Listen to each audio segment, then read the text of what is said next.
Congress party ने एक परिवार को बचाने के लिए नेशनल हेराल्ड का पूरे विषय में जांच एजेंसी के खिलाफ काम कर रही थी, आज एक बहुत बड़ा खुलासा उसी नेशनल हेराल्ड केस में हुआ है। 2013 का यह केस है, किंतु 1960 में कांग्रेस के अंदर ही 4 बार के उनके उत्तर प्रदेश के मुख्यमंत्री आदरणीय चंद्रभानु गुप्ता, जो उत्तर प्रदेश के 50 से 60 के दशक के बीच में एक बहुत बड़े लीडर हुए, नेता हुए, जो 4 बार के उत्तर प्रदेश के मुख्यमंत्री कांग्रेस की तरफ से रहे, अब उनकी एक किताब छपी है विगत वर्ष। गुप्ता जी को स्वर्ग सिधारे 4 दशक हो चुका है, मगर उन्होंने अपनी जीवनी लिखी थी। जीवनी का नाम है सफर कहीं रुका नहीं, झुका नहीं। उनके इस जीवनी में जो उन्होंने दशकों पहले लिखा था, 60 के दशक में लिखा था, उनकी मृत्यु भी हो गई है, अब वो जीवनी छपी है। और उस जीवनी में जब नेशनल हेराल्ड के बारे में आप पढ़ेंगे तो अंग्रेजी में एक कहावत है, डेजा वू। आपको ऐसा लगेगा मानो हू बहू वही सब कुछ आज फिर से रूपांतर हो रहा है, फिर से उसी कहानी को दोहराई जा रही है। उस समय चंद्रभानु गुप्ता जी ने स्पष्ट शब्दों में क्या क्या कहा था, मैं आपको बताता हूं। किताब में चंद्रभानु गुप्ता जी कहते हैं कि जो नेशनल हेराल्ड है उसके फंडिंग को लेकर बहुत सारे सवाल हम सबके मन में उठते रहे। जिस प्रकार से ये नेशनल हेराल्ड है, ये कोई कांग्रेस की पत्रिका नहीं है।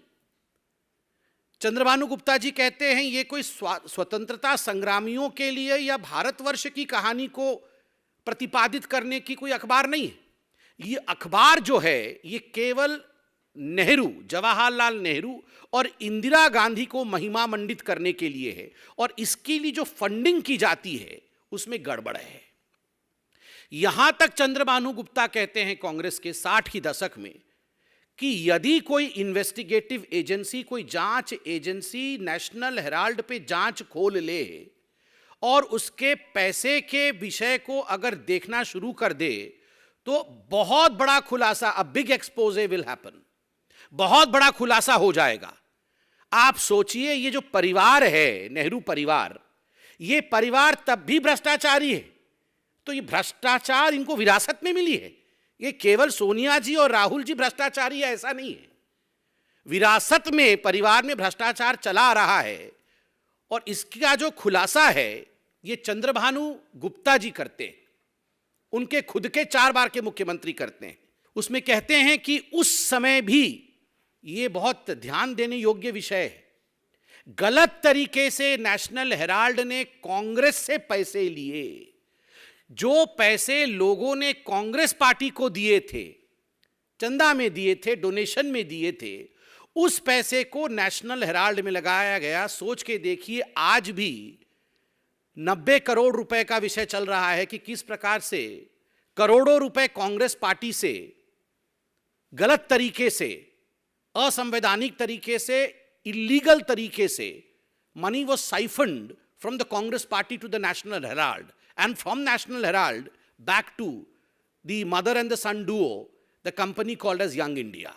तो ये जो मनी सर्किटिंग थी वो उस समय भी चल रही थी और कांग्रेस का पैसा उस समय भी नेशनल हेराल्ड में गया था। सोच के देखिए, भ्रष्टाचार बेरोक टोक, अनस्टॉपेबल, मतलब भ्रष्टाचार और करप्शन तब से चल रहा है, नेहरू जी के समय से।